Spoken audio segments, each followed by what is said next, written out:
you, like, having only spent time in Toronto, to now have to adapt to being a part of a new team?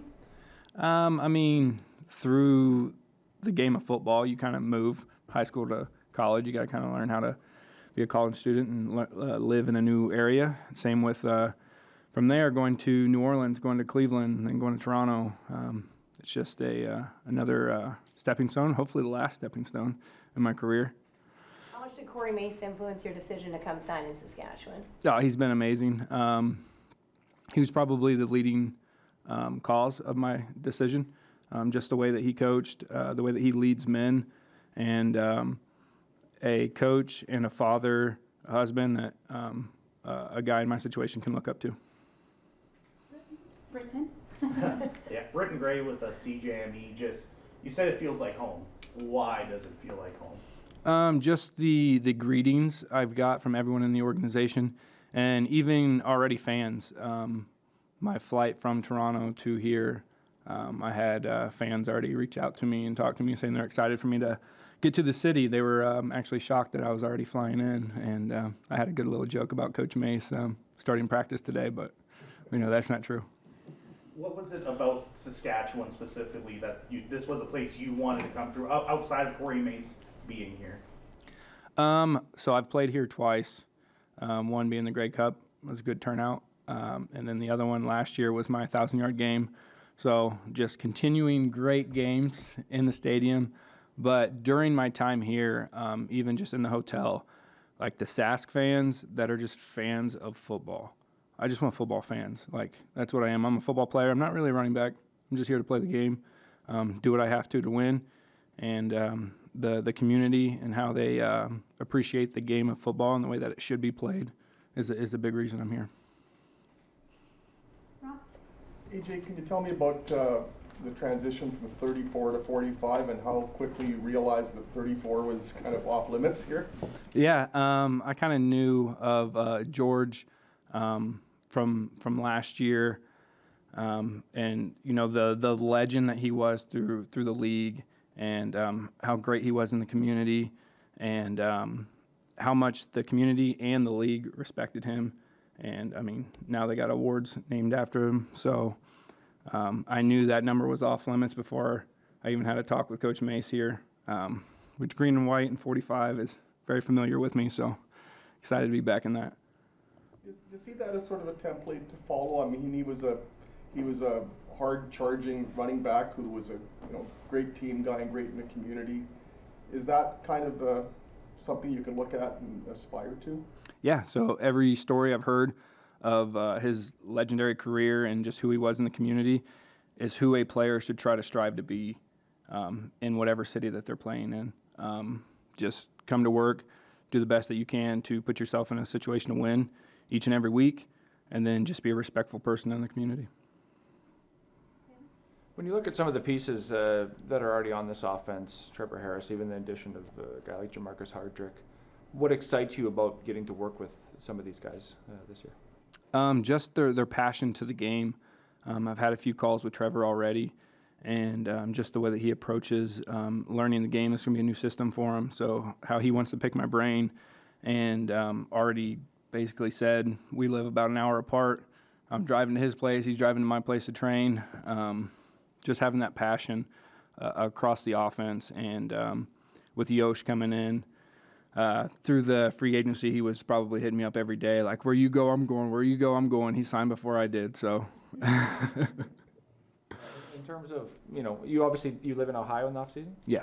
But when you come here, just embracing the community, do you take on more of a kind of a community role, community presence, and just soaking it all in terms of what football means here? Yeah, so I'm from a small town in Ohio, and it is a place where when I was playing, the city closed down on game day, and that's kind of the feel I get here. Much larger than where I grew up, but smaller than where I'm coming from, and I get that feel that it is football. When it's game day, we don't do anything else but pregame and get ready for the game. So excited to bring some excitement to the fans. AJ, you've got the kind of infamous hammer up there with you on the stage there.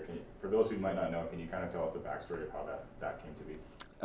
So everybody wants to be a superhero, right? and I've had a long line of wanting to be the Hulk, wanting to be Captain America, wanting to be all these different superheroes. And someone called me Thor one day, and I'm like, you know what? Thor's a great superhero to try to be. And then my nephew bought me a Thor Hammer from Toys R Us, and we were going to Hamilton for the game, and I was like, you know what? You can't beat having a hammer in the hammer. So I just brought it for a sideline gig, and there was some chirping going on during the game, some stuff said to some of my old linemen that I didn't appreciate. And we kind of had the ceiling touchdown there, and our punter, John Haggerty, had the hammer waiting up, and I said, yeah, this is coming on the field. And CFL loved it, and the fans loved it, so that's how the hammer came to life.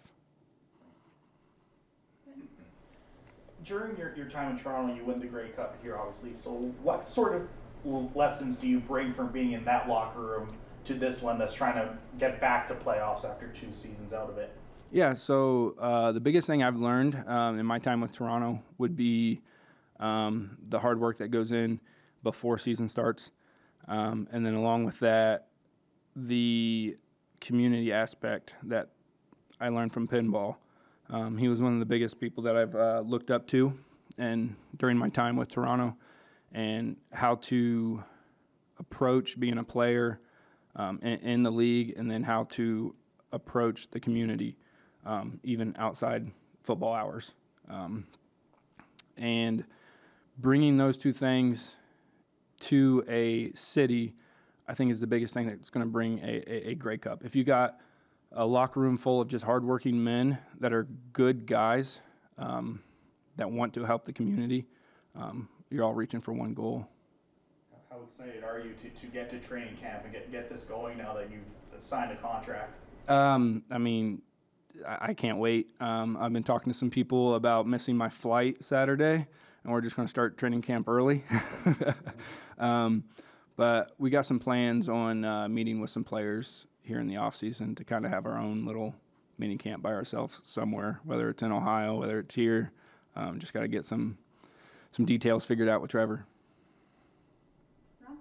Do you have sort of a grand plan in mind, or how you'd like it to look when you look in the stands? Like, do you want to see 30,000 people with hammers, or where could all this lead given the fervor with which people follow football here? I want to see a packed stadium cheering because we're winning. That's what I'm looking forward to. I know the passion behind it, so once the wins start stacking up, this stadium's going to be rocking. Oh, sorry. Britt, go ahead. Yesterday when we talked to Hardrick, we talked about the fact that you signed as well, and he just said how excited he was to play with you, and just even from going back to watching you on film, you could tell how hard of a worker you were. What's it feel like when you hear that? The guys are excited not only for you to be here, but to play with you. Yeah, I mean, that's what you strive to be when you enter as a rookie, is a guy that everybody knows in the league and everybody respects. You want to be the one that everybody respects, just because that comes with playing the game properly, playing the game right. And once they respect you, they want to play with you. So then that's just going to bring the players that you want on your team. So excited that he said that. And, we've watched O-line gameplay for the last 5 years, my time up here. And he's going to be a fun one to have on the team. And even reached out to Andrew Harris, and one of his top favorites. So I'm excited. How fast do you think this team can turn it around this season in terms of getting wins, and just get your thoughts about just the general makeup of what you see on the team? From the players that I've talked to already, that have reached out, that I've reached out to, it is a start a few months ago process to start the season off right and get that first win. We're just ready to get into training camp and start developing as brothers and start developing as a team.